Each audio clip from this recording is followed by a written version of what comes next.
আবু বকর রাদিয়াল্লাহু আনহুর খুসুসি আমল কয়জন জানেন? ফজরের নামাজ পড়ে তিনি দূরে কোথাও চলে যেতেন।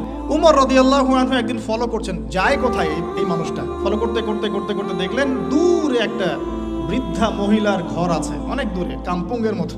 তো সেই ঘরে তিনি প্রবেশ করলেন, কিছুক্ষণ পর বের হয়ে আসলেন। তিনি আবার জায়গাতে চলে গেলেন। উমর রাদিয়াল্লাহু আনহু কিন্তু ঘুরে ফিরে ফলো করছেন।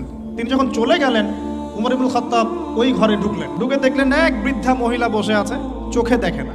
তখন তিনি জিজ্ঞাসা করলেন যে কে আপনি, পরিচয় দিলেন, কি সমস্যা আপনার, আমি চোখে দেখতে পারি না। এই যে ব্যক্তি একটু আগে আপনার ঘরে এসেছিল সে কি করলো, কেন আসে প্রতিদিন, ইনভেস্টিগেট করছেন।